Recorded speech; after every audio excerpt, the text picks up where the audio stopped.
వేసవి అనగానే ముందుగా మనకు డీహైడ్రేషన్ గుర్తొస్తుంది. నిజమే. తీవ్రమైన ఎండ, వేడి, ఉక్కపోతల ధాటికి ఒంట్లోని నీరు, లవణాలన్నీ చెమట రూపంలో ధారాళంగా బయటకు వెళ్ళిపోతూ ఉంటాయి. దీంతో ఒళ్లంతా ఒకటే నీరసం ఆవహించేస్తూ ఉంటుంది. మరి ఇలాంటప్పుడు ఏం చేయాలి?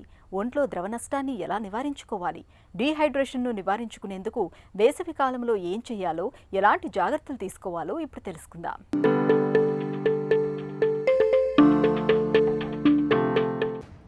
జలం మన పాలిట జీవం.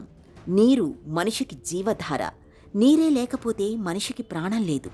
మన ఒంట్లో నీటి శాతం తగ్గితే శరీరంలోని సమస్త వ్యవస్థలన్నీ స్తంభించిపోతాయి. జీవక్రియలన్నీ అస్తవ్యస్తమైపోతాయి. మిగతా సీజన్లలో ఎలా ఉన్నా ఎండలు మండిపోయే వేసవిలో తీవ్రమైన వేడి ధాటికి మన ఒంట్లో నీరంతా చెమట రూపంలో ఎగిరిపోతుంటుంది. అందుకే ఈ వేసవి సీజన్లో డీహైడ్రేషన్ మన పాలిట పెను విపత్తుగా, శాపంలా పరిణమిస్తుంది. డీహైడ్రేషన్నే నిర్జలీకరణమని, ద్రవనష్టమని కూడా పిలుస్తాం. తీవ్రమైన వేడి, ఉక్కపోతల ధాటికి చెమట రూపంలో మన ఒంట్లోని నీరు, లవణాలన్నీ ధారాపాతంగా బయటకు వెళ్ళిపోతూ ఉంటాయి. ఇలా బయటకు వెళ్ళిపోయే నీటిని మనం తిరిగి వెంటనే నీళ్లు తాగడం ద్వారా భర్తీ చేయకపోతే మన ఒంట్లో నిర్జలీకరణం మొదలవుతుంది. ద్రవనష్టం జరగడంతో సమస్యల తాకిడి పెరుగుతుంది. మన ఒంట్లో ద్రవనష్టం మొదలైనప్పుడు దప్పిక పెరుగుతుంది. దాహంతో నాలుక పెడచకట్టుకుపోతుంటుంది. చర్మమంతా ఎండిపోతున్నట్టుగా ఉంటుంది. తల తిరుగుతున్నట్లుగా ఉంటుంది.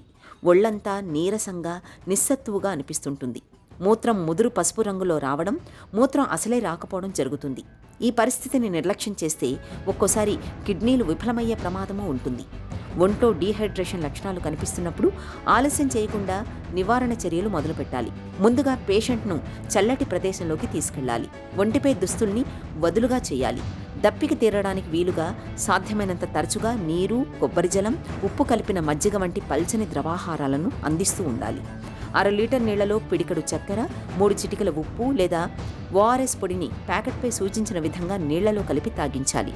డీహైడ్రేషన్ లక్షణాలు మరీ తీవ్రంగా ఉన్నప్పుడు ఆ పేషెంట్ని సాధ్యమైనంత త్వరగా ఆసుపత్రికి తరలించాలి.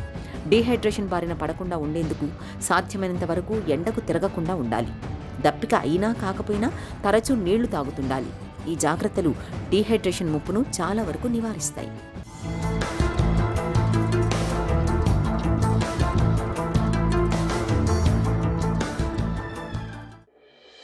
తలనొప్పి తరచూ చూసేదే. ఎప్పుడో అప్పుడు అందరూ దీంతో సతమతమైన వారే.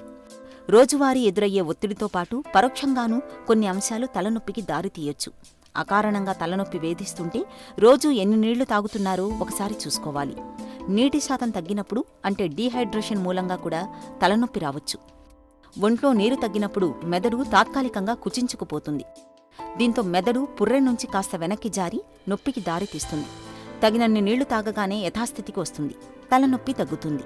భోజనానికి మధ్యలో చాలా ఎక్కువసేపు వ్యవధి ఉన్నా తలనొప్పి రావచ్చు. తరచూ తలనొప్పితో బాధపడేవారు దీన్ని గుర్తుంచుకోవాలి. కొందరికి పిండి పదార్థాలు, మిఠాయిల వంటివి తిన్నప్పుడు నొప్పి వస్తుండొచ్చు.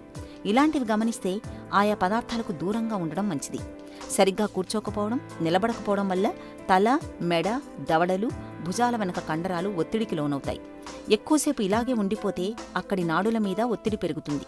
ఇది తలనొప్పికి దారితీస్తుంది. మద్యంతో మూత్రం ఎక్కువగా వస్తుంది. మూత్రంతో పాటు ఉప్పు, విటమిన్లు, ఖనిజాలు పోతాయి. అందువల్ల మద్యం ఎక్కువగా తాగితే నీరు, ఖనిజ లవణాల సమతుల్యత అస్తవ్యస్తమై తలనొప్పి రావచ్చు. ఈ కారణాలను గుర్తించి సరిదిద్దుకుంటే తరచూ వేధించే తలనొప్పి నుంచి బయటపడొచ్చు.